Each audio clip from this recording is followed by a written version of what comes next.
get this party started. Okay, I have called the meeting to order, so number one is it's checked off. So if you will indulge me, I'd like to continue reading a speech by Chief Seattle from 1854 when he was asked to sell his land in the northwest of Washington by the president at that time, who was Franklin Pierce, our own Franklin Pierce.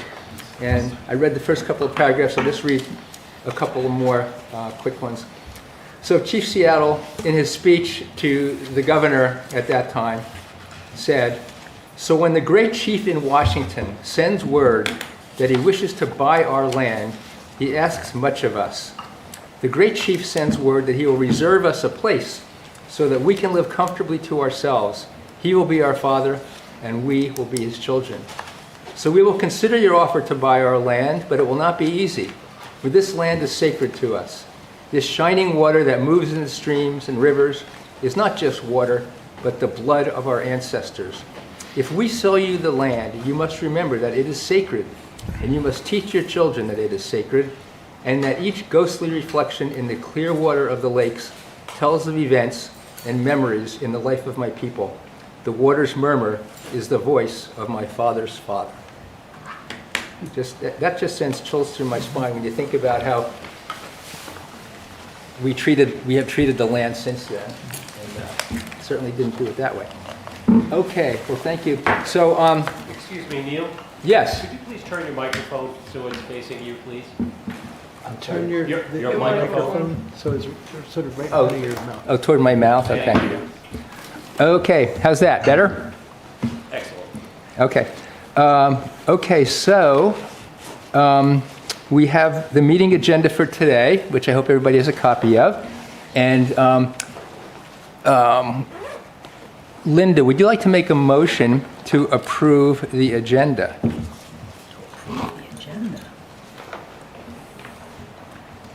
Make a motion to approve the agenda. And who would like to second that? Second. Second by John Carroll. The agenda? May I make a comment on the agenda, Yes. please? Will we also be looking to approve the July minutes Yes. and the August meeting notes? Or Yes. do those need to be? I didn't know that we needed to approve notes because they just weren't asking. official. What do you say, Chief? You don't need to approve the notes because it wasn't technically a meeting. Okay, it was just a I mean, gathering. if you'd like to, if there's some inaccuracy, great, but you don't need to. Okay, okay, so Marty is correct that we're going to look now to approve the September and July minutes. Hi, Sarah. Hi. Okay. So let's take a vote. Sorry, I missed the edits, but there were a couple of issues with the July minutes. I'm so sorry for being late. It's Wild Parsnip. I don't know if there's a, have you started? Well, a Correction. motion was made and seconded to approve the September and July minutes. Gotcha. So does anybody need some time to take a look at them, or is everybody comfortable with them, or does anybody need to abstain because they weren't here either in July or September? So, if not, then I'd like to take a vote, starting. Oh, I want to be clear. Are we approving the amended agenda or are we approving minutes? Oh, I'm sorry. Yes, I was confused. We are approving the agenda. Okay, so As amended. Okay, so that's been seconded, so let's take a vote to approve the agenda, starting with Marty. Yes. Ted? Ted, yes. Linda? Yes. I'm an okay. alternate unless there's an No, we absence. do have a quorum. Okay. So, I say yes. John? Yes. Yes. Okay, Cardin? Do I vote? Yeah, you do vote. Yes. Okay. All right, so we have approved the agenda. Now, we move on to the September and July minutes. So does anybody need Yes, Veronique. The bullet 7.h, it should read Stallworthy property is scheduled to be surveyed. Because it's not done yet. Is that July The one or for September number 8? Yeah, no, September. Bullet 7H. Oh, 7H. Okay, so what should it read? It should read Stallworthy property is scheduled to be Is scheduled to surveyed be this surveyed, fall, 'cause okay. it's not done. Thank you. Okay, so Marty, I have a question for you. Since those minutes were written by Gail, should Gail be the one to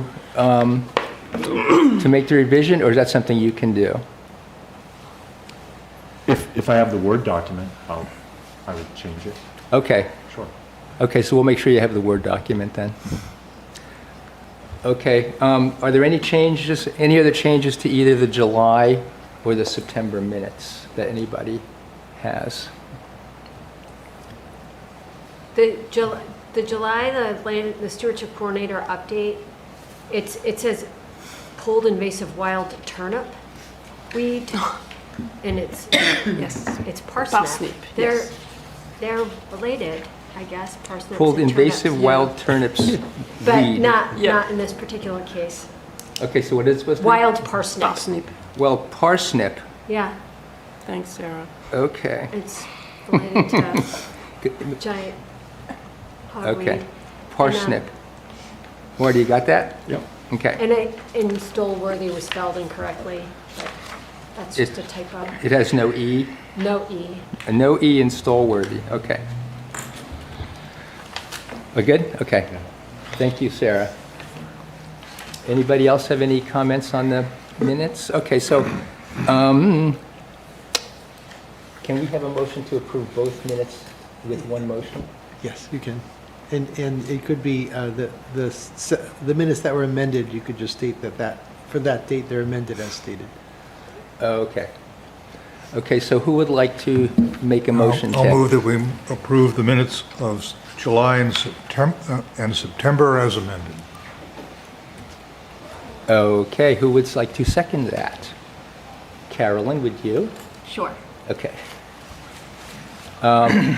Okay, so let's have a vote then. Let's go around the table. And Marty, Yes. Ted, Abstain, I wasn't at the meetings. abstain. Yes. Okay. Yes for me? Yes. John? Oh, Abstain. You weren't there. Okay, the motion passes, and both of those meeting minutes are approved. Okay, so now we move to a new item on our agenda, public comments. Hi, good morning, everybody. My name is Allison Jumper. I live at 23 Mathis Cove Road here in Durham. I read this comment at a town council meeting on September 8th. I'm just here to read it to you guys because I think it's pertinent information for everybody here on this committee. This past spring, the residents of Mathis Cove Road realized that chemicals had been sprayed on our street for the purpose of killing knotweed without anyone who lives on the street having been given any advance notice. The street expressed concerns about this action via an undersigned neighborhood letter and made specific requests for actions. We received a reply from the town that pointed us to a tracking tool that only showed previously sprayed areas. Furthermore, the town responded by saying they are not legally required to notify residents prior to the spraying of pesticides and herbicides. In summary, I'm bringing this issue to you for two reasons.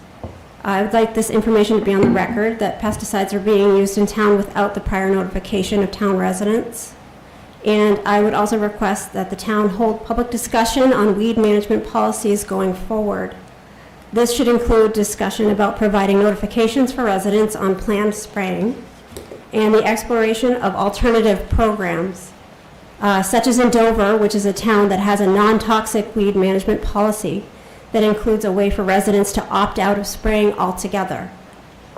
Durham should examine the non-toxic weed management policies in other towns. Several of my neighbors and I are happy to sit down and discuss this important issue and the path forward.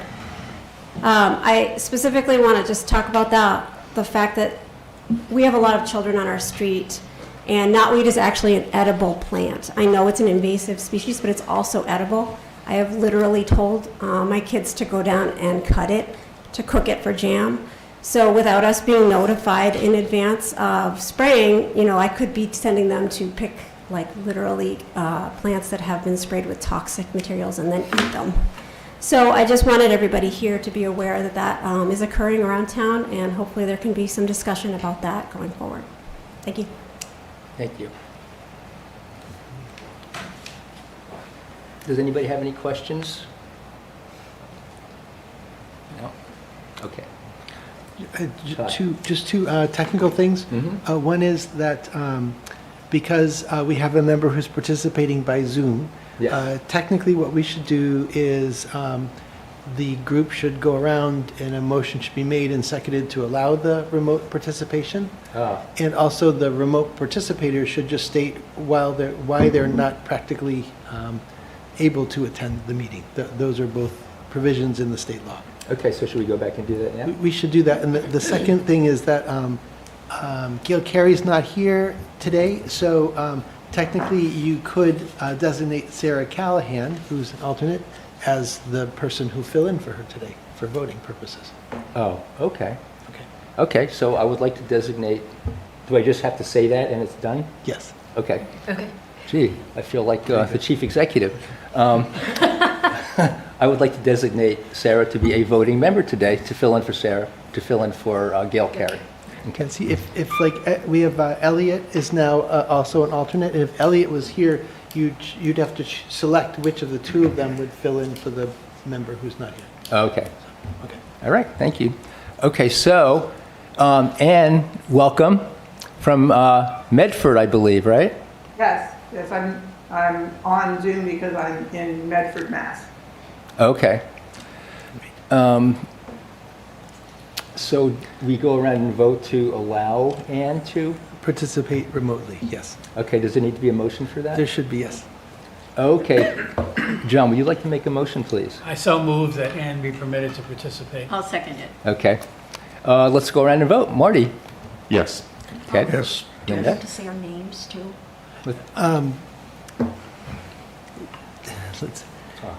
Technically, it would be good to say your name. Yes, I think we all know one another's names, but Oh, yes, okay. technically, it would be good to say your name. For a person to say their name and then say yes? Yes. Okay, let's start again. Roll call. Martin Gorham votes yes. Ted Howard votes yes. Linda Kuhn, yes? Sarah voting? Callahan, yes. Neil Slepian, yes. John Carroll, yes. Carolyn Singer, yes. Cardin Welsh, yes. Okay, thank you. The motion passes. You are allowed to be on Zoom. Ann Welsh from Medford, Mass. Okay, number 6 on the agenda. We are moving at lightning speed. Gail Excuse me. Carey is just- not, yes, John. I just wanted to raise the issue.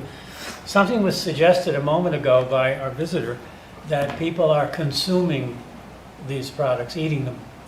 And there is therefore a potential for the consumption of sprayed product, which would have possibly very serious consequences. Yeah, so that was her point, right? Yeah, yeah. Yeah, so- I don't know if there should be any more attention paid to that, but the fact that there are residents of that neighborhood consuming the product changes everything. Yes, so you've spoken before, and you brought up this point before. Have you received any feedback from the town, either the Department of Public Works or from the administrator or anybody from the town to your concerns? We initially raised the concern in June. Could you come up to the podium? We initially raised the concern in June, and there was kind of an initial back and forth over email. And I received it pointed me toward that. It's like a mapping tool that shows where areas have been sprayed, but it doesn't give the in advance notice of an area that is planned to be sprayed.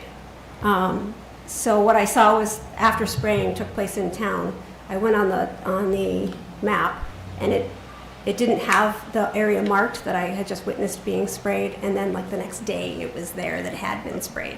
And so the issue is if there's not advance notice, then people are possibly exposed to toxic chemicals because the chemicals that are being sprayed are toxic. So So are you requesting that the toxic chemicals not be used, or that, or simply that advance notice is given when they're going to be used? Well, so potentially both. I mean, I think that's a discussion that should be had, you know, on committee amongst the town.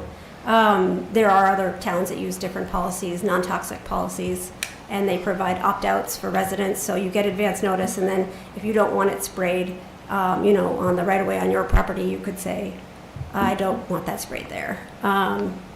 So on our street in particular, you know, I literally had a moment of panic because I have told my kids to go down and cut that plant because you can cook it and make it into jam and spread it on toast and eat it. So I literally wondered if my kid had gone and done that. I actually had to check with him if he'd done it or not, and I was like panicked about it after we discovered this had happened. We didn't know. The only way that we figured out it had occurred at all is because one of my neighbors happened to walk, it happened in the fall of last year.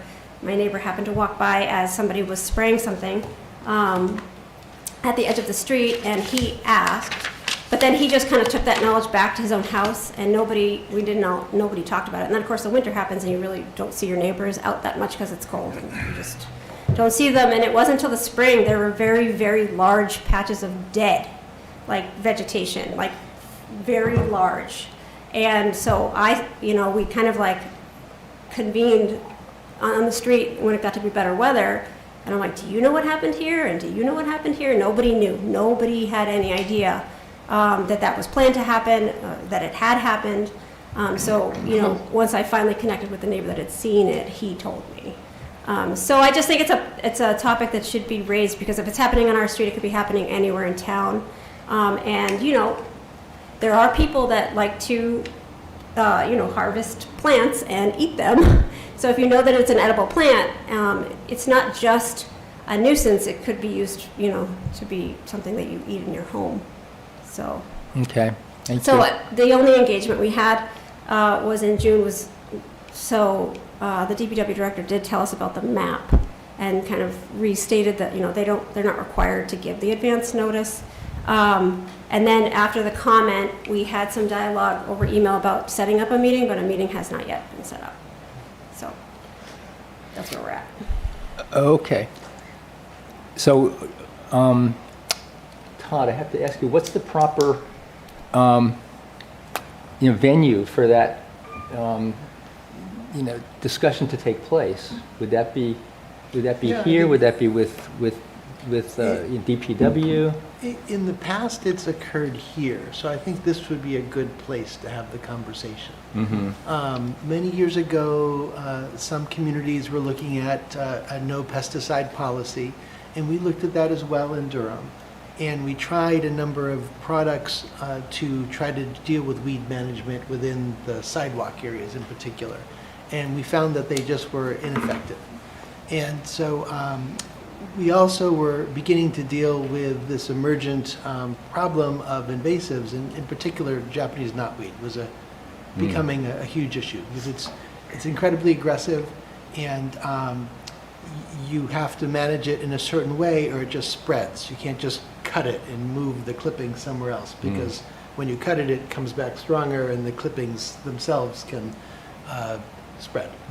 So we first contracted with a state applicator who would come in to deal with specific locations. We started to get additional complaints about knotweed and sightings of knotweed around town.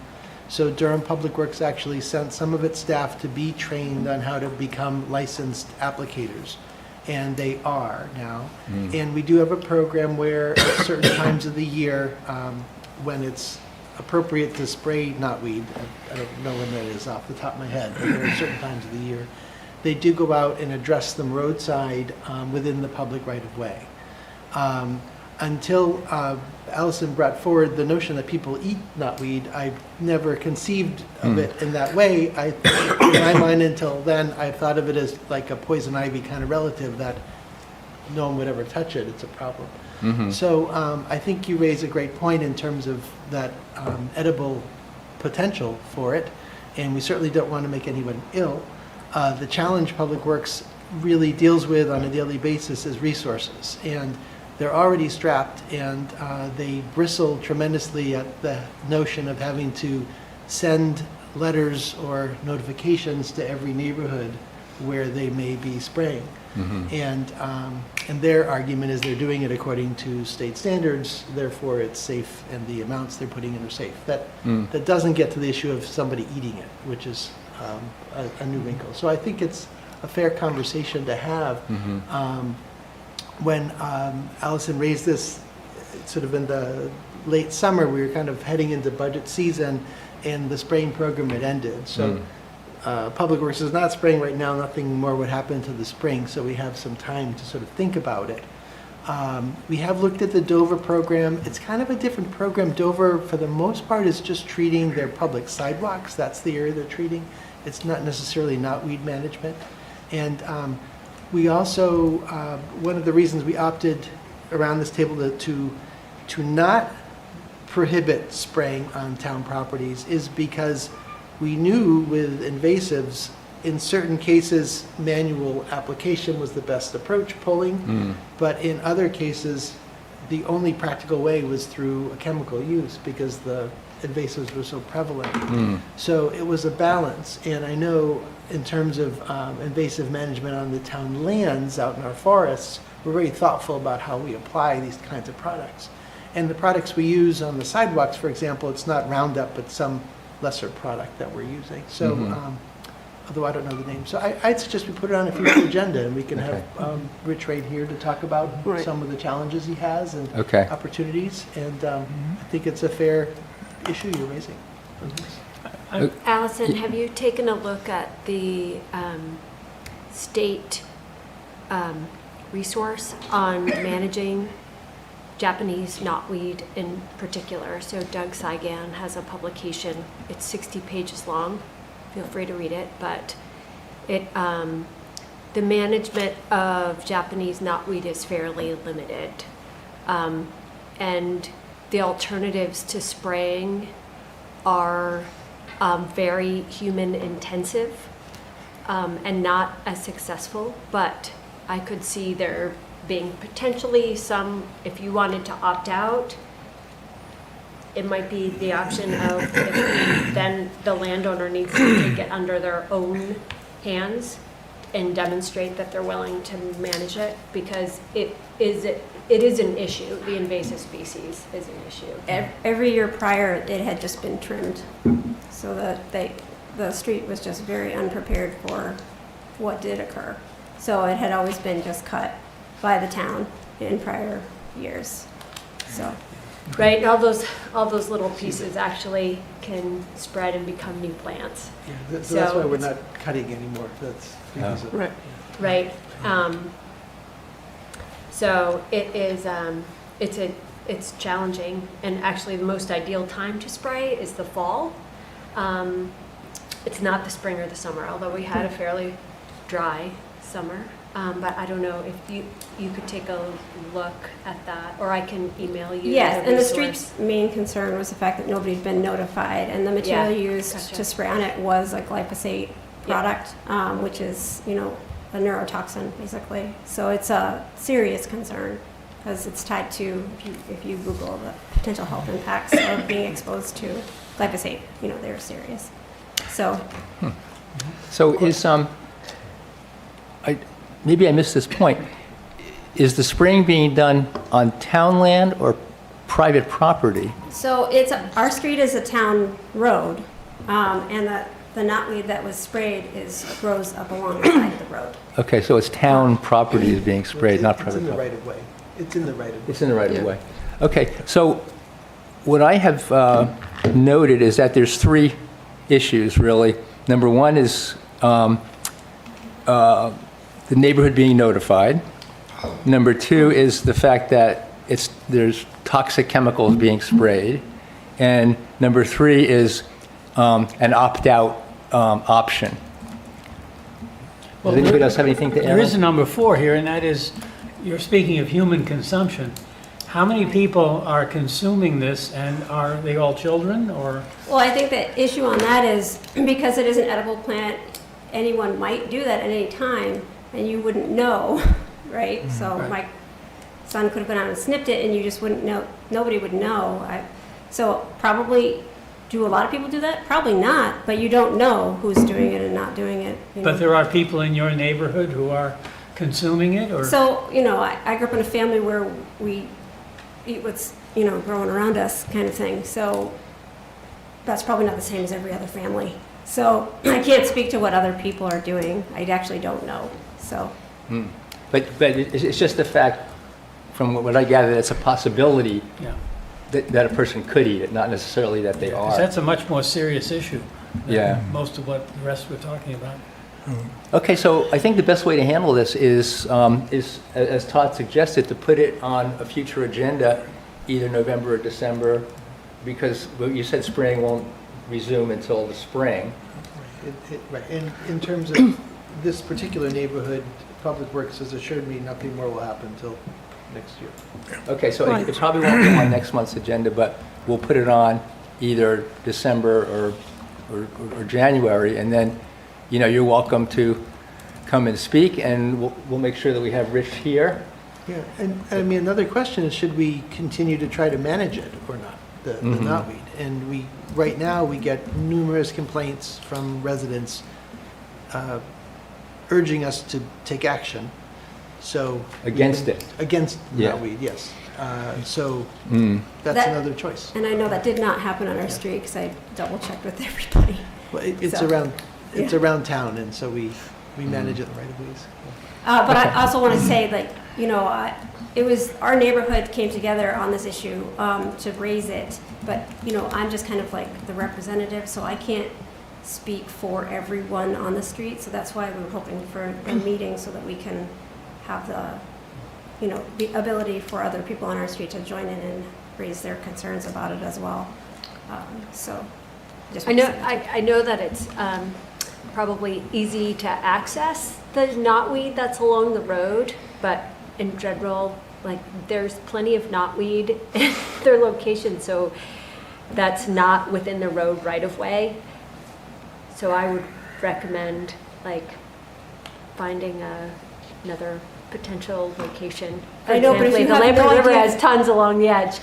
And so I think in the short term, until that is really figured out, it might be one way to prevent your family from being exposed to those chemicals. Well, we wouldn't cut any now, not knowing what's been sprayed and what hasn't been sprayed. It's first.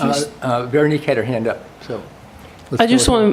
want to make sure I understood correctly. You were given an option to opt out by the DPW for your neighborhood, correct? So what I was told was they were willing to cede management of it to us, but my neighborhood's not comfortable, universally, everyone in the street is not in agreement that they want to do that. And so I can't take that on for everybody else, so that's why we were hoping for the meeting between all residents of the street, so we could have that conversation about what the path forward is on it. Okay, I just wanted to understand. Okay, Ted? Yeah, Sarah's comment just flashed up. What is the general policy about people harvesting edible materials from town property? It's allowed. Yeah, It's allowed. Yeah. yeah, we don't monitor it or. Okay.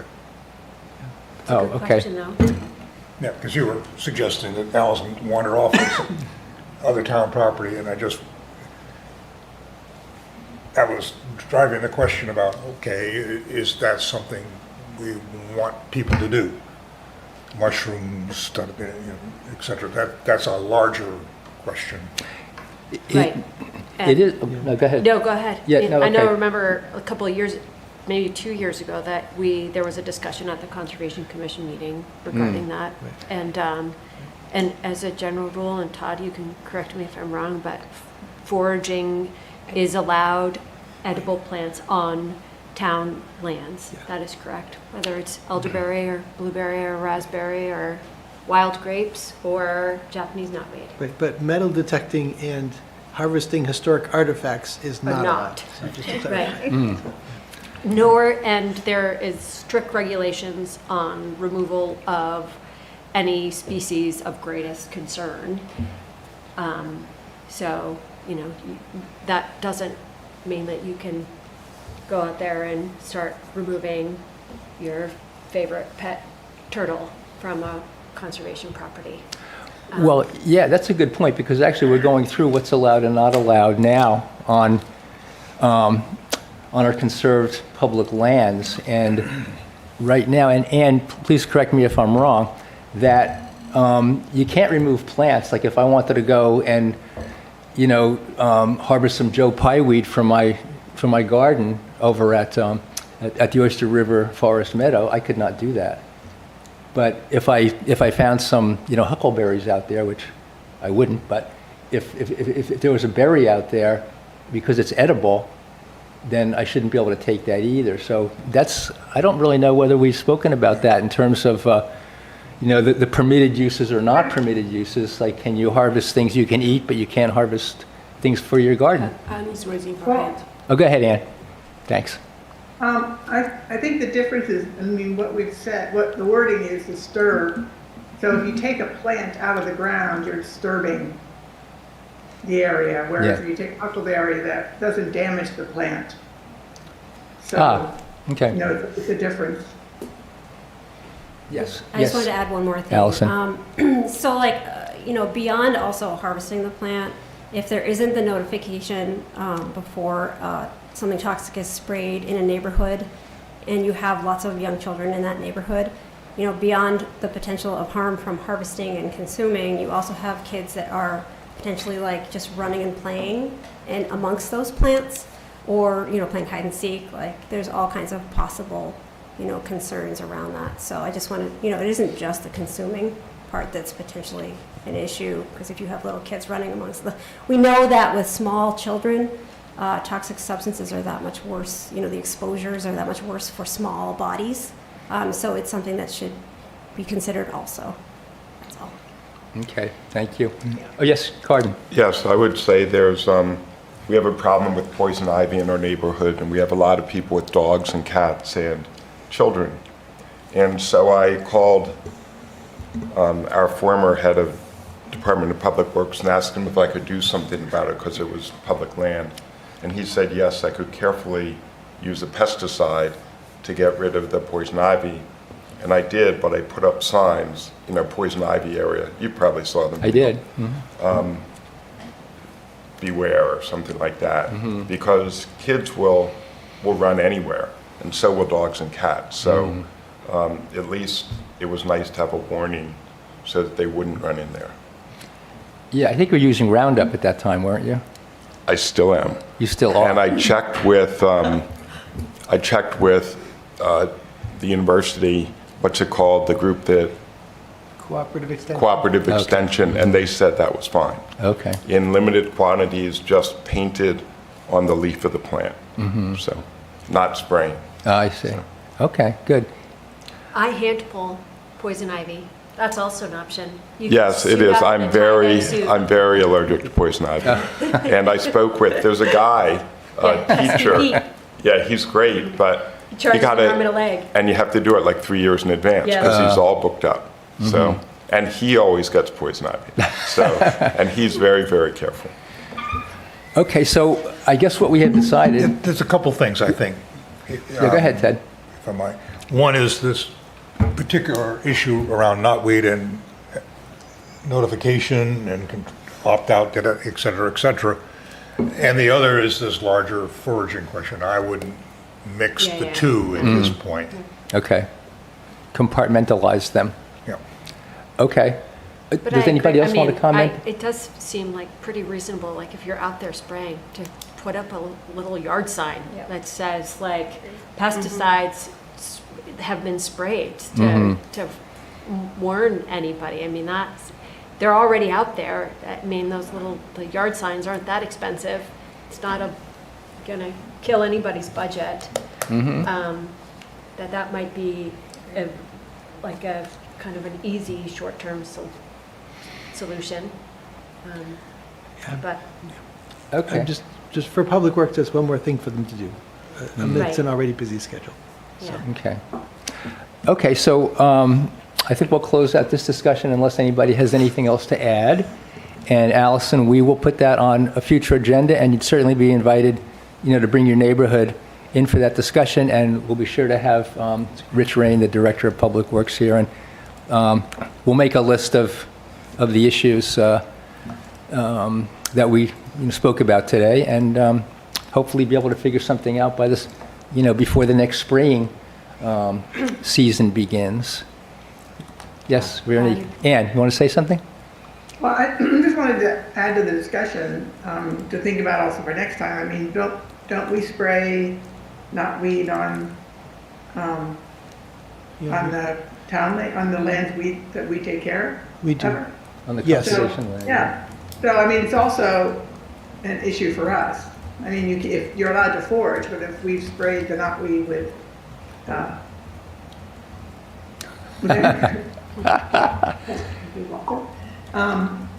then, it's just as dangerous on our property. So, we need to put up signs.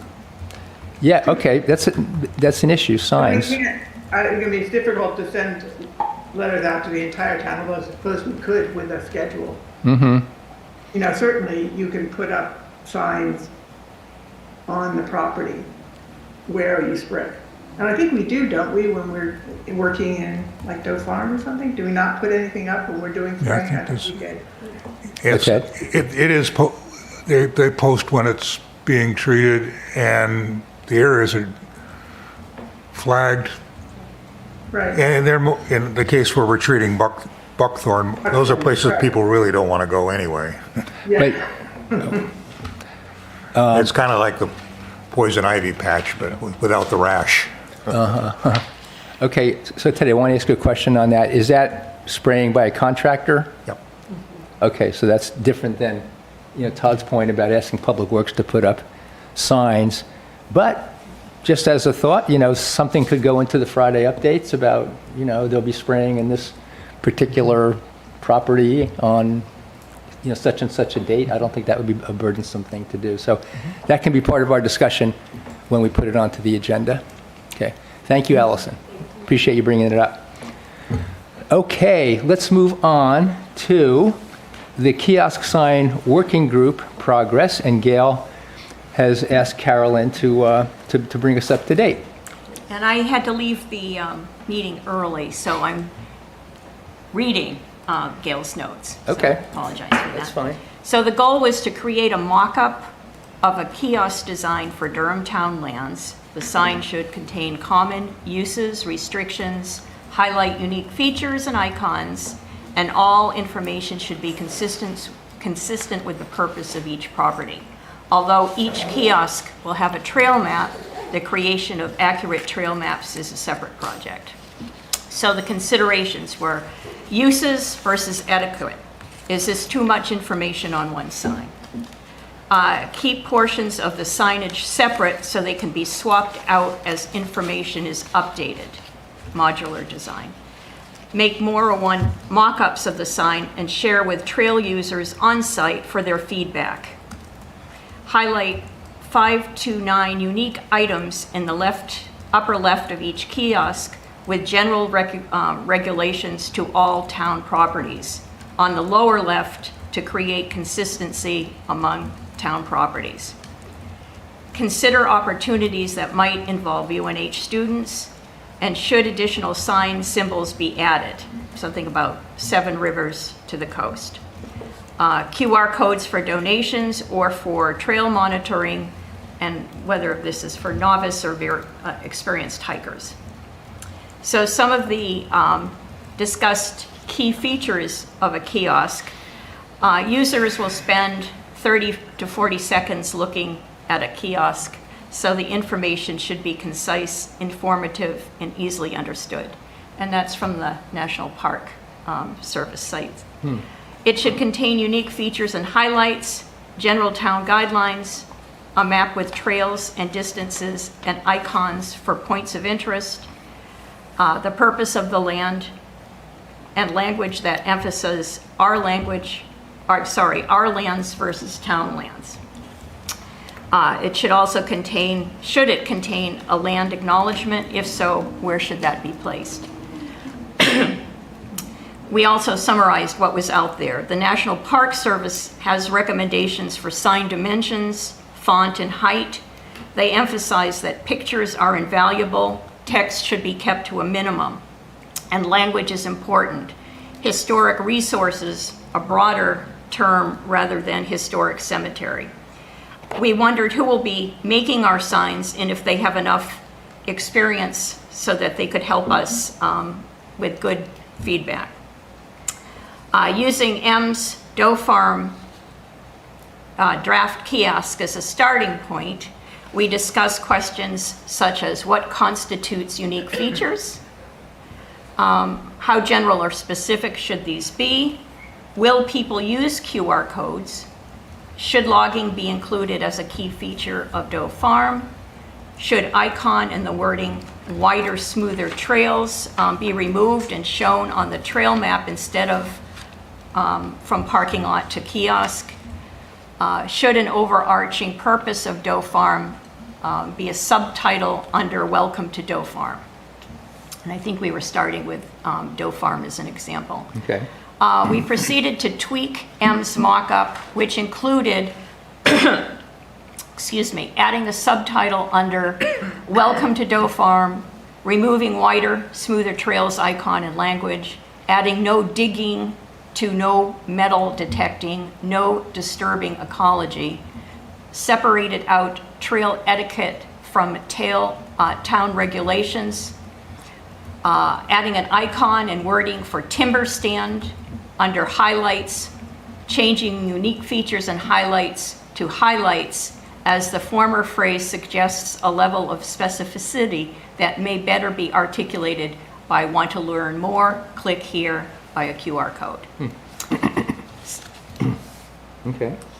So I'm going to ask some questions now because you know, in Friday updates, there was a pretty substantial write-up on what the Conservation Commission was doing.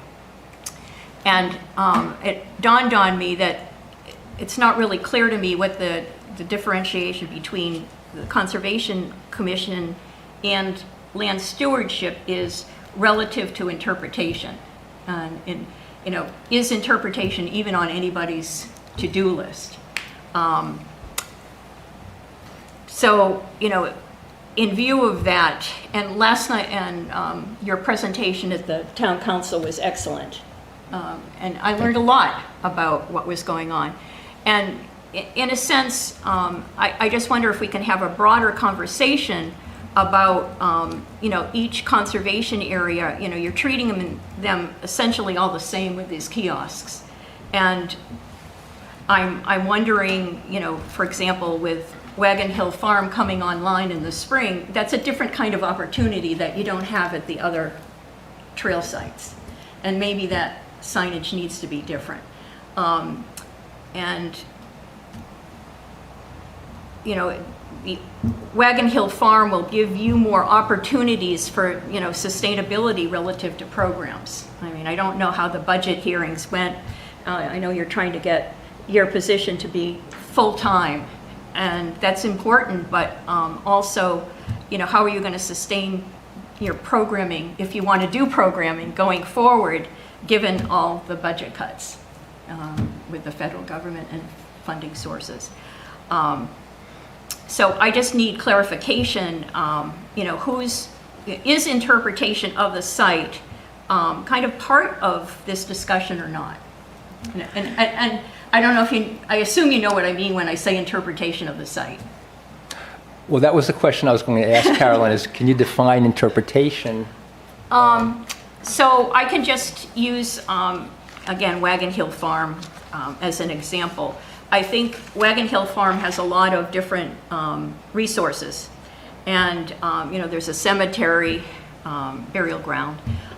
You know, there are a lot of natural features, and, you know, there's an apple tree. And, you know, that apple tree might just seem ordinary to you, but it's actually, if it is a Baldwin apple tree, and we're trying to find out if it is, that has, you know, significant historical significance, because that was a commonly used tree variety that was established in 1740, and I think from what I understand, most New Englanders used it for cider production, which happened at Wagon Hill Farm. And I'd want to highlight that. It's kind of a unique factor. Where they planted the tree on the north slope, you know, relates to what was, how carefully farmers sought things out. And it's just that kind of information, I think, is important for the public to know. And the other factor here for me is that right now, New Hampshire is experiencing a huge shortage in forestry professionals. And you know, you want to get more kids interested in that, and you do that by giving them more exposure, you know, to forests. So, you know, is that part of your mission or not? I guess I'm not clear on what the mission is. Okay. Okay, Ann has her hand up. Please proceed. So I have a couple of things. One on the specific topic. I think that historic resources, I mean, we mentioned them, right, that there are historic resources, and I think that the best place for information about historic resources at the historic resource. So, yes, I think this is part of what the committee should be doing, but I don't think it necessarily, that detailed information doesn't have to be on this piece of information. My other question is, we keep using the word kiosk. Now, to me, the kiosk is the actual physical structure that you put up and you put things onto, and this is one of the things you put onto the kiosk. So we keep talking about the kiosk, are we thinking that this is all you're putting on the physical structure that you build? Because, you know, we do have kiosks with more than one thing on it, or is it our new kiosk for the town of Durham going just to be, I mean, some of them are just this inside of it, but that doesn't necessarily have to be true. So, and I don't know if that was already decided, or because that's why you're calling this the kiosk. Well, and if this is it, what actual size are you imagining the kiosk to be? Because that's also important in terms of what you're looking at, right? How big it's going to be. Because, for instance, the kiosk at Oyster River Farm, Forest, is tall. So this actually would be small on it. So I guess that's my question. What is this? Is this imagined to be the only thing you have on the kiosk or not? If you put too many things on it, then this ends up being too small. So, okay, that's my right, question. and you know, that's why I started with Wagon Hill Farm, because the question for me is, it's got so many different resources, and you know, don't you want to have interpretive signs throughout the site? Now, you might not. I just think it's important to do that. I think education is why we do this. You know, I think you want more people out. I think you want more people understanding the environment. And, you know, if you look at what kids are doing, they're not even bicycling anymore. I mean, they're not getting out. They're sitting on their laptops gaming. And that's, you know, problematic for a lot of people who think that that will lead them to not steward the land very well as adults. And I concur. I think that's a valid point. So for Wagon Hill Farm specifically, I was thinking that, you know, we talked about going for some grants potentially. You know, let's see what particular features at the farm we would want to highlight, you know, develop some interpretive panels, and then go out and get some funding for that. And if that is a goal, then the kiosk, I think, for this particular site might be different than the ones that are on other town properties. That's kind of where I'm going. Okay, but what, I mean, how different? You're not going to put the historical resources on the kiosk, are you? Because then you limit what you can put on the kiosk. No, and keep everything small. So if it were me doing this, I would have an interpretive sign at the apple tree talking about its history. You know, how, you know, there's a lot of interesting stuff about that. There's also, you've done something with the shoreline, project. That's great. There's a cemetery. And then there are so many other features that I don't know about because my focus has been on history. But I think this is a great opportunity where you have, all these combined features. Let's do a good story. Let's tell the story. Have you been out to Wiswall Dam? Because the Lamprey River Advisory exactly. Committee worked on a big panel kiosk in that location, which really details the historic context of that site. Now, I would not have done it the way they did it, but it, because there's way too many words. And again, it's not actually a sign at the location. Right. It's a big kiosk with all this information. Really, you want to have like a sign at each of those foundations saying, hey, look at this really cool structure. This was a sluiceway for the dam way back when, and this is what its function was. That's what I'm... And so that is like a separate, it's potential, there's the potential to do kind of both, to have your traditional trail signage kiosk, but then you can have it multi-paneled. Maybe at Wagon Hill there is an exception because of all the multiple uses, and you have a second panel or a larger kiosk that includes additional information about the historic resources. I don't think that's a bad idea, but I do think that we should keep that consistency with kind of our maps and our trail signage and usage. So I think that that's not a bad idea, but there's ways to get them both out there. Ted? And I think we need to do this first. We need just to have. Yeah, there's no map trail and map there information. right now. And I think it's a different committee that does history on each, because there's tons of history on a lot of our sites. Yeah. And it's one thing we've done in little bits and pieces. We did a little bit at Doe Farm. But you're right, Wagon Hill has a huge amount of history, even just that big area where they dug I think it's so cool that there's a big hole in Wagon Hill because that's where they dug out the dirt, put on the Route 4. That's, so there's all kinds of interesting things on that property. Okay, Ted? So the way I was looking at this particular project and, kind of looking in from the outside of what the working group is doing, is that this was more of a, call it the foundational or basic sign, the general sign. For a big portion of the people that arrive at any one of these properties, where am I? Where is the stuff? What can I do? What can't I do? And that would be the focus of this particular effort. So they don't get lost and they have a sense of what they can do. Additional things, the Baldwin Apple, the shoreline restoration, Spruce Hole, the Doe Farm Cemetery and Cellar Hole, they can be smaller signs set up there or bigger, whatever it needs. You could have a sign at the apple orchard. But I wouldn't necessarily start loading, or the apple tree, but I wouldn't put all of that stuff on the one big sign. So I don't plan to. Yeah, this is my general message about, I think what we're trying to do on this, what I thought we were trying to do was just get some consistency across all the properties so that when people park their cars, where am I?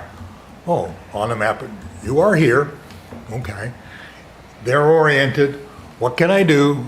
I can hike, bike, yada, yada, yada. What can I do? Okay, I can't hunt, and I'm supposed to carry out my trash. Okay, good. I'm good to go. And that's going to cover a huge portion of the people who come. There will be others who will come and say, well, what's that cellar hole? What's that tree all about? What's this? And you can have other things elsewhere to help that out, but I think what we're looking at is the sort of basic how not to get Yeah. hurt out here. I agree with what you're saying, but I'm also, so can I suggest that maybe we work with the Heritage Commission in identifying sites at Wagon Hill Farm that might be unique, that we could write a grant for and get interpretive signing? Yeah, I mean, like, well, first, let's have, you had your hand up, Carden. Did you want to say Yeah, something? I'm sorry, I apologize, I have to leave at 9:30 for a doctor's appointment next dinner. But Okay. one thing, and I don't know if you fixed it yet or not, Sarah and Ann, but this, in terms of what Ted is saying, you know, you get there and you don't get lost. At Doe Farm, the map is upside down. It's not, right, And pointing so- north, And but you're facing south. Yeah, it's the wrong direction. You get to the sign and the trail should go from where you are. Yeah. They don't, you have to reorient. And if you watch people there, everyone's confused. So I think the first thing is that the map has to be the right direction and it has to be clear. And Yeah, it's yeah. not in that one location. It also has like the outdated, it was like a map prior version before before Ellen did the updated trails maps and made them all consistent. And so it is an outdated map. So that's a good And starting point. I don't think it's been fixed, but I know that Veronique, it's probably on her list. Yes. Yeah. It will be, yeah. Yes, yeah. Hey, did you want to say something? Yeah, I just want to thank Ted for like refocusing. Like, I totally agree with what you are saying, Caroline, about, you know, the historical features that have as much importance as, but I thought what we started to work on months ago is really, right now, we just want to focus on having signs at each property that has public access with a map and allowed restricted uses and highlights.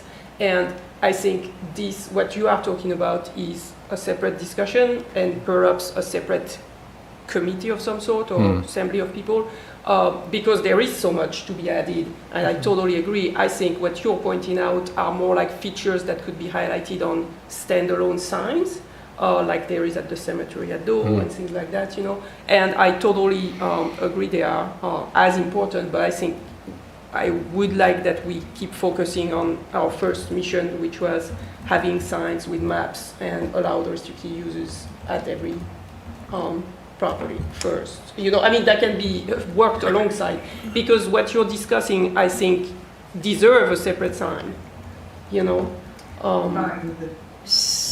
Yep. So can we establish a separate group to work on this? Yeah, we can. I think Ann had her hand up to say something.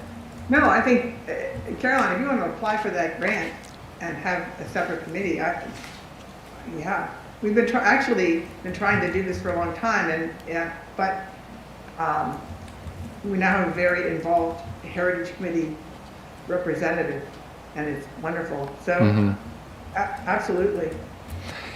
But I don't think it's this committee. I think that we do really, that's big too. So I don't think you can do the two big things at the same time. It has to be two different groups. I can think of a million different locations on all the different properties. Not a million, but there are so many cool historic pieces, like even out on Jackson's Landing, the Emerson gravestone doesn't have a sign.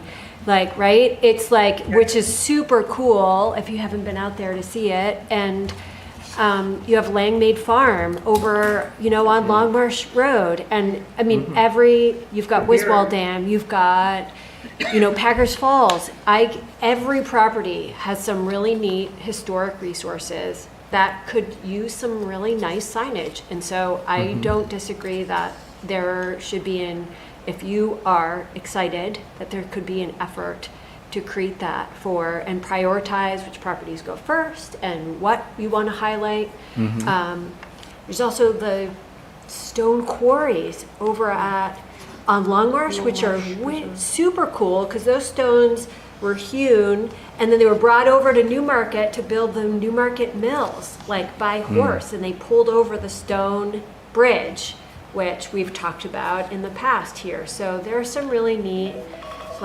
components on our landscape that are kind of hidden unless somebody points them out to you. So And I think you I have say go just for it. I think you've just shown that you should be on that working group. But can I get Seriously, back you to the have kiosk for a great second? knowledge. Because I wanted to just mention two things, which gets back a little bit to something that Carolyn alluded to, and that is, where do we talk about kind of what do we envision for each of those properties? And M's template, she kind of has this tagline under Doe Farm that says, protecting our shared natural environment, wildlife, and the Lamprey River. And I would suggest maybe instead of having a tagline like that, that we have identified what the resources and stewardship priorities are for each different property. So maybe we highlight it there. And maybe like at Wagon Hills, it says, protected for, water resources, outdoor recreation, and historic resources, or something like that, right? So it would be a way to really highlight that for folks. And then the other thing I just really want to make sure is clear that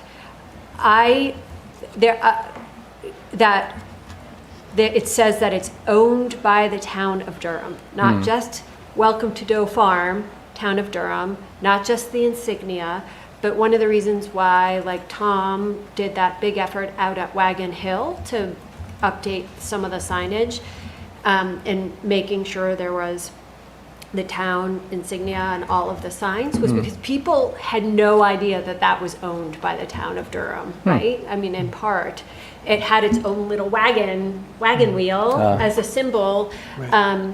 And so I do think that is important, that people know and connect that this property is owned and managed by the town of Durham. So I want to make sure that is a little bit more clearer on the signage than what is currently proposed. I mean, Yeah, it's it's on great. there, these are just kind of tweaks. Yeah. Okay, Carolyn. So, again, my interest is always getting people out and going and learning about various sites.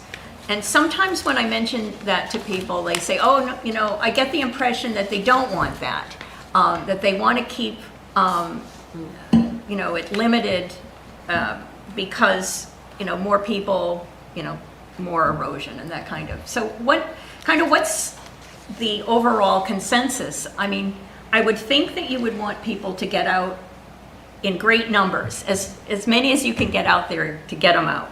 But again, I'm constantly, no, maybe not. So what's the general consensus on that?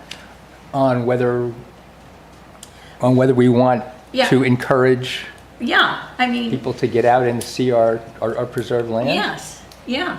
I think everybody Well- would probably agree that that's a great goal, but Well, I get different impressions sometimes that, no, we don't want to do that because, these areas are sensitive and we want to, oh, I see. so, Well, there are two different, I mean, so you do want people to get out, but there is a certain, you get to a point on a property and that you start to have damage that's hard to control. So, for instance, at Wagon Hill, what we had decided was that we're not going to tell people they can't come, but we're also not going to increase the parking. That was sort of the manner, so now people could still, bike there, walk there, or come at different times, because honestly, there's times when there's, almost no one at Wagon Hill. So that, there's sort of a management, I would think on most of our properties, with the exception of Wagon Hill, I don't think that any of our properties are to the point where we're worried about the damage to the property. You can correct me if I'm wrong. But it is an issue because it's just like, and any kind of property where you use it a lot. We have soccer fields and it became a problem because the soccer field started to turn into dirt. So, anytime you're dealing with land, you have to be careful of taking care. You have to take care. That it comes down to the taking care part Not that we don't want people on it, but that we don't want people to love it to death, I guess. Todd, you were going to say something? Ann said what I was thinking to say, so. Okay. Ann has stated it, so. Okay. So if I can summarize where we're at this point, you had asked what was the purpose of the working group, and I think that Gail stated it pretty well in her goal about what that is. Let me just finish what I'm saying. That the sign, that what the purpose of the working group is to create a common format for the signs that will go on a kiosk of some sort that has the common uses and restrictions, highlights the unique features, and has icons that are consistent among all of the properties, and are specific for each property. Not necessarily, there are common uses and restrictions, but then there's certain properties, or each property will have its own personalized information. And each kiosk will eventually have a trail map, but that's not the purpose of what you guys are working on. It's really to create the common format that will be across all the properties. So, but your point about the historical features and the heritage aspects, from what I'm hearing from the committee, is that everybody agrees that that's a pretty good idea to do, unless anybody disagrees. But I also heard that should probably not be what is worked on in your working group, but it should be perhaps a separate working group that is really focused on the heritage. But, so anyway, go ahead, you were going to... So can we create a separate one to do that? I would be in favor of it because I think it's a terrific idea. I guess what I am thinking is that should that be done simultaneously, or concurrently?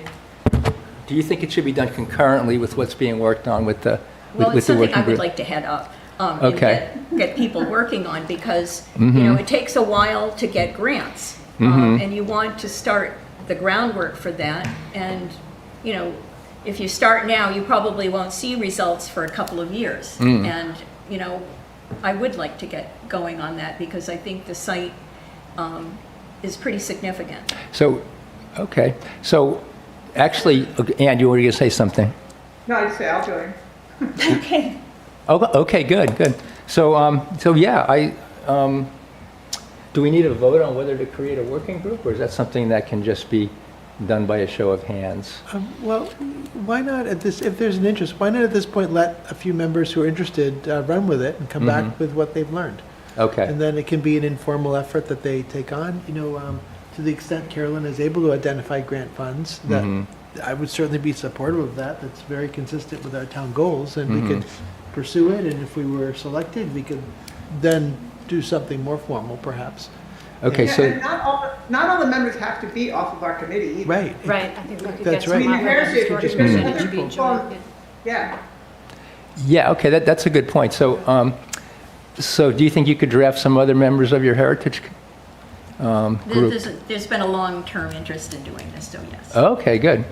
Okay, so I would say then that you should go ahead and head that up and create the sub-working group, and just volunteer to join and get some other member or members from your group. And then would you still want to be working on this group, or would you want to take yourself off that to focus on I might want to focus on this. on your heritage? Yeah. Okay. Yeah. So we would need to have one or two more members to join Gail's working I group. think so.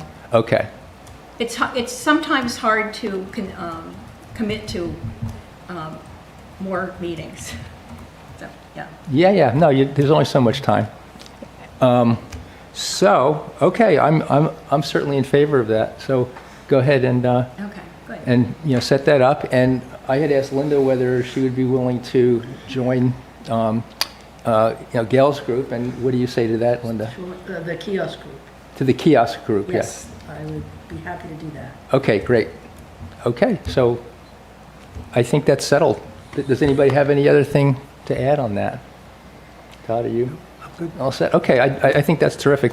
But I think what we also did agree on is that the heritage and historical information signs would be separate from the Absolutely, kiosk. absolutely. And they would be at each feature.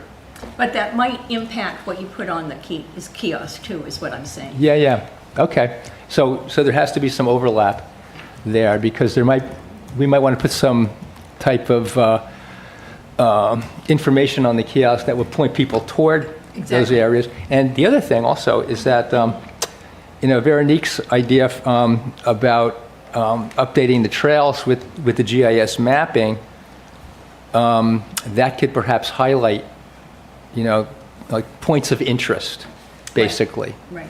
There. So I don't know how the timing, is going to work out with that, but that's something that we'd have to figure out.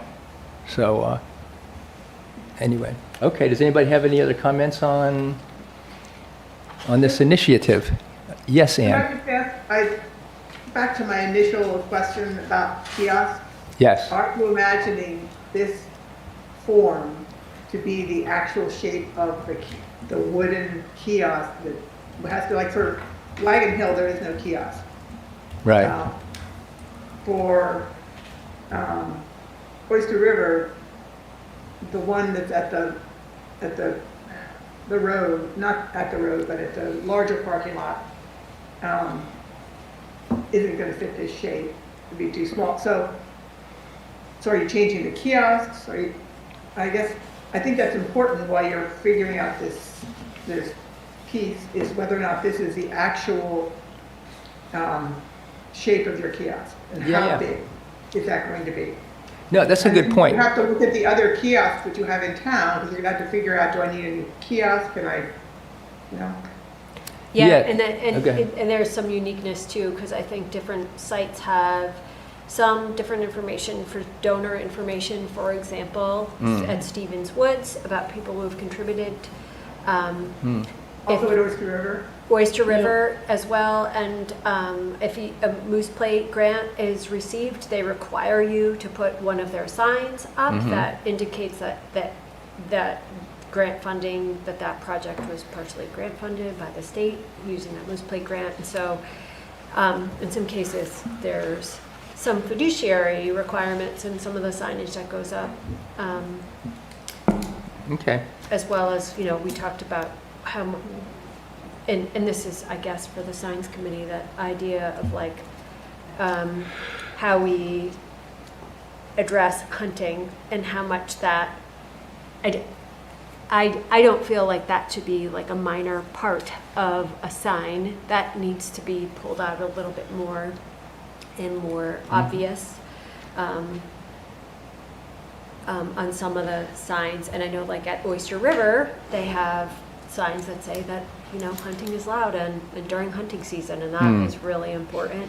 Right, that's something we talked about. Big flag that comes off the bat. So like there might be circumstances, unique circumstances. So I'm not sure you want to take up I don't think you can take up an entire kiosk with a template at every property. Well, this is why we talked about making the signs modular. In that, in some areas like Oyster River, for example, there'd be a sign that says hunting allowed, and that would not be on the other properties, obviously, but it could possibly be, wear orange, during these dates. And so I think that's something for the kiosk group to work out, is what, how do we accomplish the modularity of the signs for each particular property. Right, and still maintain that consistency at every piece. Right, yes. So to get to Ann's point about the kiosk structure itself, that's part of what we had spoken about was creating a consistent structure in terms of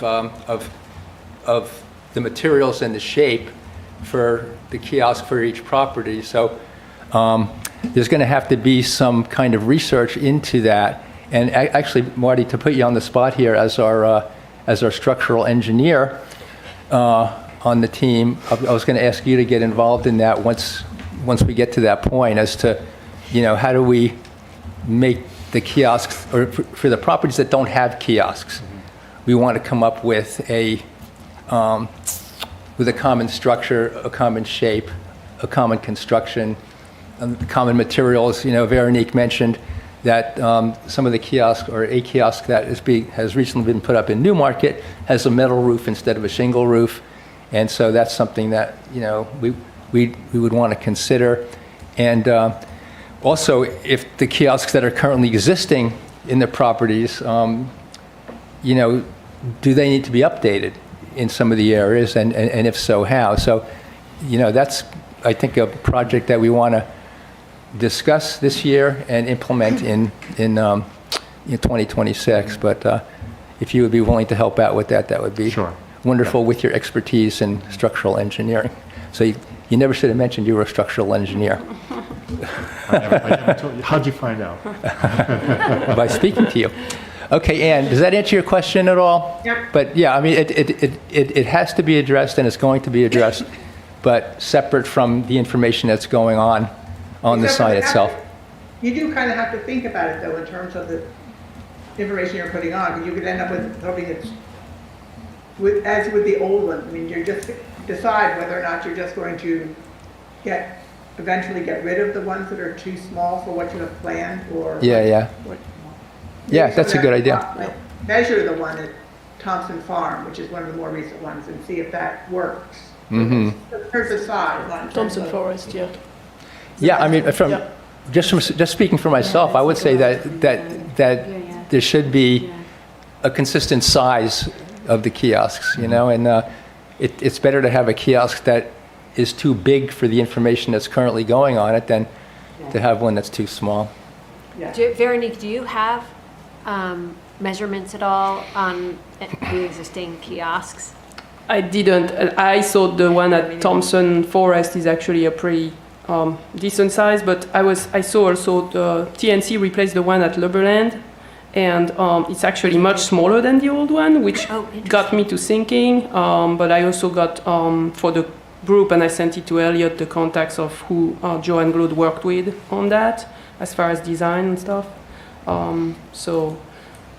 I think it's better to have a little more space than have everything really crammed in, and so that gives us flexibility. Like you say, if later we get a grant for some infrastructure, we can add it on the sign. And so I think that again should be all part of the subgroup like work, so everything, we don't think of something at the last minute like, oh, that's not going to fit.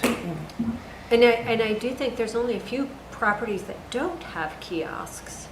And Oyster River does have one, a bigger one. It's just at the ancillary parking. Right. The one at the, where most people park is just large enough for a map. Yep. So where are those? It's Wagon Hill, Wagon Hill, Stolworthy, Jackson's Jackson Landing. Landing. Because we talked about that, about trying to add a second one at Jackson's Landing because there's no trail map or map in general of the property at that piece. Wiswall, because there's only the historical. Yeah, Yeah. and, That's- right, so, and you said Stolworthy. Stolworthy. Yep. Yeah, Ann, I think in one of your spreadsheets, you have a list of where there are kiosks and where kiosks are needed. So I know that information has been documented by you previously. Yeah. So that's, maybe we'll have to have a third working group for, kiosk design, but we will get it all done. Did you have a comment? I just want to make sure we keep moving on the agenda. Yeah, because yeah. there's a lot more to go, and we're running out of time. Okay, thank you. Yeah. Okay, let's move on to the Land Stewardship Coordinator update. Okay, so I'm going to talk really fast. So, updates. BioBlitz, been working with the group of UNH capstone students, meeting them weekly. They've been making great progress. We attended the Seco Science Center BioBlitz together, along with Neil, Anne, and Carden, and it was great. We learned a lot. I got the students to meet with Katie Broder. who organizes the BioBlitz there. So in the next few weeks, we're going to meet with Katie Broder, and then we're going to meet with Haley and Rosie, along with the students, on one of our Wednesday standing meetings. So they can kind of direct the students mostly on, where they're at and if they're making good progress. They're also at the same time working on their paper for their class, and they're also working on the presentation for December 3rd at the library. So today I think we're going to focus on that and on decided on an activity for youth for the event. So I think it's going well. Saturday, I had a work day at Pike. Originally, it was going to be with the Eco Reps from, that's a group from UNH of students who help with UNH Woodlands, but they had forgotten when they asked me to participate back in July that it was homecoming day. So I thankfully had 10 great volunteers, including Marty. And a couple other people from different commissions and neighboring people who about the property who are very helpful. We managed to remove all the old metal fence, the paddock, and all the old electrical fence, and dig out the big farm gate. So I think that's great progress. That's great. And I'm sure, I was going to send you pictures. So that's great. It opens up the access to the meadow, and it removes the obstacle for wildlife passage, which was really important. So that was a great kickstart. And we also started to pull some invasives and kind of like inventory, like what's there, what has to be done. And I also got 3 new volunteers for my volunteer ongoing list for future event. So that was great. I'm working with the Scouts in 2 weeks on a Saturday at Long Marsh. We're gonna fix and relocate the duck nesting boxes, and we're gonna start putting invasives around Langmaid Farm. And they want to work one Saturday every month with me. So I think that's a great opportunity, and I'll send an email if anybody wants to join that day. That would be great. Veronique, can I just make a comment on that? We, Tom and I really tried to have some of our volunteer experiences within the Langmaid Farm part of the property during like the late winter, because it is full of deer ticks. And deer ticks are certainly out because based on my last woods walk and my dog coming home with a dozen dog ticks, and I had a couple on me, like they just, for everybody, like they are out again, and active. And so I just am really conscientious about that, particularly when I work with Boy Scouts. Okay, thank you. And in particular that area. I think Ann too doesn't even walk that area for a big part of the year because of the amount of ticks in that particular area. Okay, great. That's Thank you, Sarah. a good warning. A good warning, thank you. And on November 1st, I'm working with the homeowners of Canet Farm Association. I said I'd give them a couple hours to at least ID invasives, their neighborhood, and that was prompted by John and Diana Carroll because they live across the street and noticed a lot of their invasives are migrating around. That's for this month. I met with Rich before I went away to discuss different projects. We still need to meet again with Mark West, the wetland scientist, to reevaluate what we want to do exactly at the wet crossing at the Oyster River Trail. Hopefully I'll have more information when I come back next month. The Great Bay Partnership grant that Sarah had obtained last year was extended until June 26th, so next year by DIA, so we can get reimbursed for bug bridge replacement materials on the Yellow Trail. I am still waiting for the result of the Fish and Game consultation to be able to apply for the DIS permit. But that should be a simple trails permit by notification, so then we can go ahead after April 15, not to disturb wildlife, to rebuild that. I started easement monitoring. Yesterday I met with Scott Merrick and the Merrick easement, and we walked the property, and I'm going to work conjointly with a couple of volunteers to do the other ones in a timely fashion these next few months. And I wanted to mention that Anne Lightbody has reached out to me about a spring capstone project for some of her some students, and she wanted to get them involved into helping with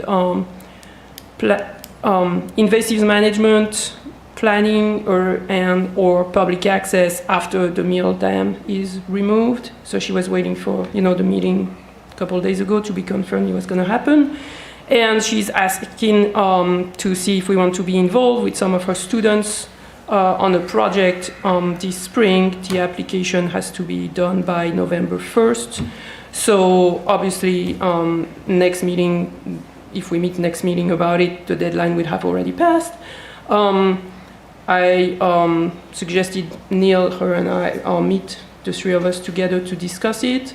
I am interested, but I would like to get someone to help mentoring the students, because I'm already mentoring the students for this fall semester for the BioBlitz. It's taking some time, and I feel that it would be great if somebody else would help mentoring if we decide to go ahead with that. So that could be somebody from here, somebody from the Conservation Commission, which we can talk about it there. But I think that would be a valuable input to get from the students. So that's it for my report. And then I wanted to, unless there's questions, jump in the accessibility study quickly. So, because I know some people have to leave. Yeah, I think what did you think?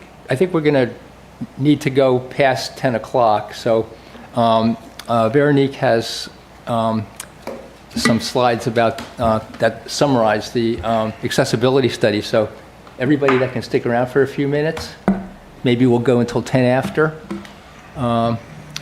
because this is an important thing, and it's something that we need to prioritize as a goal for 2026. So, Vero, please go ahead. Okay, so an accessibility study was commissioned in the spring, and it happened this summer, and with Enoch Glidden and Alexandria Suckforth. And so the purpose was to identify current barriers and provide recommendations for improved access to the main features of the property surveyed. The 4 properties surveyed were Jackson's Landing, Oyster River Forest, Thompson Forest, and Wagon Hill Farm. So I said that already. So the criteria used to assess this were physical accessibility, so that's the trail conditions, the grade, the slope, the width, the surface type.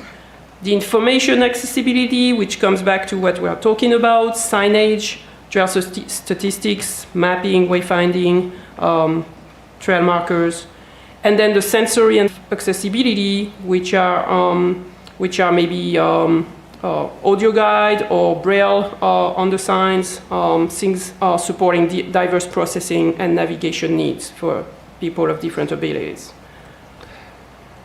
So obviously none of the surveyed property are fully ADA or accessible, but the report has a lot of good suggestions on how we could make them more accessible to more people and more enjoyable by more, which is the goal. Can I just interrupt you for a second? So the idea here is not to make these properties ADA compliant, but to the idea of this project was to assess in these 4 key properties how to make them more accessible for people that have handicaps in terms of walking, so people who are in wheelchairs, people who are sight impaired, or any other impairments that would prevent them from enjoying what the property has to offer. So. Right. So at Jackson's Landing, the suggestions were create a smoother tread, remove the wood chips outside of the playground area that should be kind of delineated, lessen trail slopes, widen trails for better access, add accessible benches. So on most of the reports, the benches are actually all sorts of different heights, and there's a height that is more accessible, which is 17 inches high, and all the benches were kind of all over the place. And the big one was start with adding a kiosk, because nobody knows where they are, where they're going, how far is the shore, what's available. So that was an obvious remark. Oyster River Forest.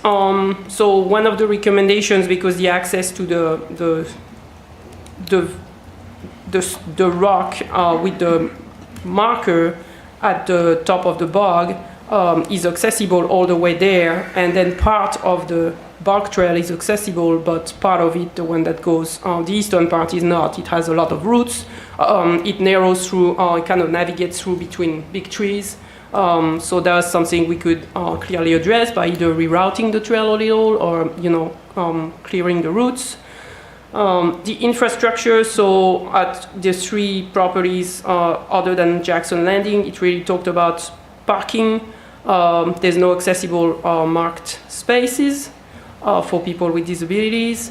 And I think that's something that we need to discuss more with DPW. The parking lot surfaces are completely uneven, and that's not just at the 4 properties surveyed, on a lot of our properties. So how can we stabilize the surface and have a flat surface there? And then recommendation of adding accessible benches and resting areas. So ideally, it's every 500 feet or so. And I know it's an ideal, but that's what they recommend for accessibility. And add a restroom at the trailhead. So the only property right now there's restrooms at Wagon Hill Farm and Jackson's Landing. And once again, I'm just summarizing their recommendations, to say, to make the property more accessible. And then they also talked about developing an audio or video guide accessible via QR code that would allow people to, with certain disabilities to listen or know how the surface of the trail is, how far does the trail goes, what's the difficulty of the trail, things like that. So that could be, or install large print or braille signage, which I've looked on many signs and I've not seen around, like the Forest Society or anything. So that was their recommendation. Thompson Forest, that was the same, remove roots from some of the trails. The last part of the trail going down to the river has obviously two steep slopes, so it should be just rerouted. Make maybe a zigzag, so it's easier to go down. The parking needs, again, upgrades. We need more benches. And so that was pretty much the same kind of report. And Wagon Hill, obviously, some of the trails, they suggested, regraded or rerounding. The trail through the orchard is like slanted like that at almost 26% grade. That's not very conducive for a lot of people. Add ramps to the boardwalks, because some of the boardwalks have a big step to get onto them. So maybe a small ramp accessing them would be helpful. And then same issues with parking and resting areas and okay. So they had a good suggestions of where to start. So where to start? Work with the local disability group. So I already work with Great Bay Services custom clients and group. So that would be great to work with them to get their feedback on like what's difficult for them when we go as a group to a property. What seems not to be an issue. So I'm actually meeting them at Wagon Hill Farm in a couple of weeks. So I'm going to work on a little questionnaire for that. Develop a visual and/or audio guide. So Seacoast Hikes, that's a group that's on Facebook and that has a page that basically films videos, trails all around the Seacoast, and they actually just published one on Wagon Hill. and it's really cool. They just go with the GoPro and they video all the trail. So, and then they accelerate it, so you can watch it in 30 seconds. So people can see what's the surface condition of the trail, what are the obstacles, do they think that's something they can do, is it too steep, too steep an incline, things like that. So that would be a great addition we could put on our website, we could put on our Facebook page. And an audio guide would also be helpful. Add periodical trail markers indicating distances. I've seen that on some of the trails. You've all seen that if you're hiking. Like, what's the distance to the parking lot when I'm at the meadow at Oyster River Forest? Like, how far do I have to walk back? Or how far do I have to walk to the next property, crossing over? Is this a loop trail? Is this not a loop trail? We should clearly specify that on some signs. So people know, that's not a loop trail, I'm not planning to walk 4 miles, so I'll just stop here. There's some, like at Long Marsh on the Sweet Trail, I think they're really helpful for people to know how far the next exit point is. Add more benches, that's something we can do. We can build benches with the Scouts or the Rotary this winter, because they want to help us. We can build maybe a couple more picnic tables to be placed at some specific locations that would make sense. I think that's a small goal we could accomplish. Improve parking areas, that's a conversation to have with Rich and Sam. Correct some slopes, we can do that by rerouting some very steep sections of trails. It was also noted that the trails at Wagon Hill Farm have absolutely no color marking, trail markers, name, etc. And that's kind of confusing. We're talking about making maps and signs. We're gonna have to have colors for these trails and name them or some, so that people can find their way. It's very confusing right now. Provide seasonal trail conditions update online was suggested, so the public knows, the trail at Oyster River Forest is very muddy, so, or, something like should be avoided at this particular season for a couple of weeks, things like that. Or there's going to be trail work on a section, And then explore funding options to improve accessibility. So there is funding options out there. There's the New Hampshire Council on Development Disabilities. There's the Davis Conservation Foundation that funds a lot of if they demonstrate that they try to expand accessibility. And then there's the New Hampshire Bureau of Trail, the recreational trail program. So I think those are all good starting points or discussion or things that we can kind of prioritize to make our trails more accessible and make the best use of the study. And I also think that's something we can work with, like at Jackson Landing. I'm keen to work with Rachel from the Parks and Recs on deciding, what small thing what is something we can do in the near future, and then have a list of priorities. So, Okay. That's what I Thank you, Veronique. Very nicely summarized. So there's a lot of information in there that obviously we didn't get to go over today, but what I'd like to do is put this on the agenda for next month to dig into some details, maybe have a light agenda for next month. And because what we need to do is prioritize properties and then prioritize what we can and can't do based on this, and then how's it going to be funded. So, you've addressed that already to exploring the funding opportunities, and maybe we can do that in between this meeting and next meeting to see what might be available for us. We'll figure this out next month, but also we don't necessarily need to say we're only going to do X property and do everything on that list. We could say, okay, these are the things that we can do in each property. For example, we may say that, benches are something which can be done on all the properties. And,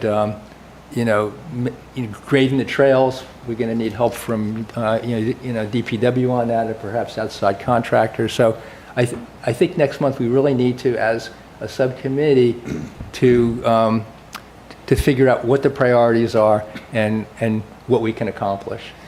So if everybody's in agreement on that, we will do that next month. Yes? Yeah, and this is going to connect it back to the whole kiosk conversation, but my understanding is that best practices for accessibility are actually, and one of the reasons why we did this was to include a description about trail conditions so that on the kiosk and on any information you have about the trail system, so that an individual can make a choice or decision about whether or not that is a trail that they can walk or traverse, given their physical condition.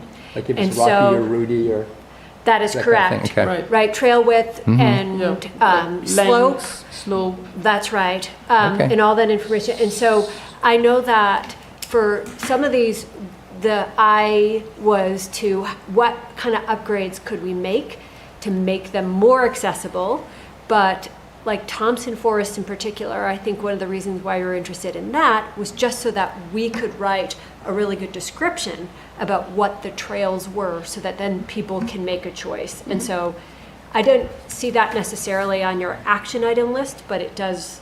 Right, yeah, I agree. I think it should be Yeah. on there, and that is information that should be included on the kiosk for anybody who's on that kiosk committee. Yeah. Okay, so that can be added. Yes, I Ted? kind of like that idea because I can imagine a property with multiple trails, and there will be some trails which probably should be absolutely, completely accessible, but there's also people who like the primitive, challenging trails, and we probably ought not to be smoothing every trail out. And I think describing, these trails are accessible under these kind of conditions, you probably ought not to do those. Those are not designed. So I think sorting that out and having information so somebody can look at the sign and see, and maybe it's as simple as changing the font on the trail indicator so it's dashes or dots and dashes or some combination like that would help people identify what's accessible and what's not. And I'm not saying, I know that there's a big push to have signage and words simplification and reduction on signs. But I think anybody who has accessibility issues is going to spend the time to take a look at that map and make sure they're reading that paragraph at the bottom left corner that talks about accessibility. And so just really putting it in bold, accessibility or trail conditions or whatever on that kiosk, I think would be beneficial. Yeah, that's a great suggestion. Yes, Veronique? That's a different subject. I forgot to mention that someone has now taken upon themselves to also remove the hunting allowed signs at Oyster River Forest. For the third time now, I've replaced the signs. So one, I ask if you drive by Oyster River Forest, and I put one in the kiosk that closes up, the new kiosk. So I put it inside on the map, so hopefully this one stays. And I again stapled one on the other kiosk at the other parking lot. So I know, like, Neil, you walk there, or if anybody walks there and sees the orange signs are gone, that's not on purpose, so please let me know so I can go put some back on. And I also put one on the entrance from the neighborhood, Brookville, Spruce Woods, the neighborhood behind. Oyster River Forest. Yeah. Yeah, Spruce Woods. Yeah, and I put one there on the gate, the access gate for the trail they have. They can access there, and they actually sent me an email saying they were very thankful that the sign is there. So that sign is still there. So again, it's an issue of the signs on the roadside. Okay, great, thank you for doing that. So we have gone over, do you have a comment, Marty? Well, I wondered if there was more to that report, the accessibility report. This was a summary? That's a summary. Yeah. The full reports are available on the website, and I believe I had sent them about a month ago when they came out. Okay. But we can resend them. I sent the link to all of them, and I can also send you this summary. But yes, there's a lot more details. There's pictures with mapping to show locations and special situations on each of the reports. So I encourage people to read them. Yeah, if you could send me that link, and what I'll do is put the link in the minutes. Oh, okay. yeah. Great, I'll send that again, Right. yeah. Thank you. Sorry, I have a meeting. I'm very sorry. Okay, bye, Sarah, thank you. Okay, yeah. Okay, so those links will go out to everybody, so please take some time to read through the reports so we can have a fruitful discussion next month. So, the project tracker we will talk about next month, and does anybody have anything else to talk about for a roundtable discussion? 3, 2, 1. No. Okay. So, may we have a motion to adjourn? I'll make a motion to adjourn. I'll second it. Okay, we are adjourned. Thank you, everybody.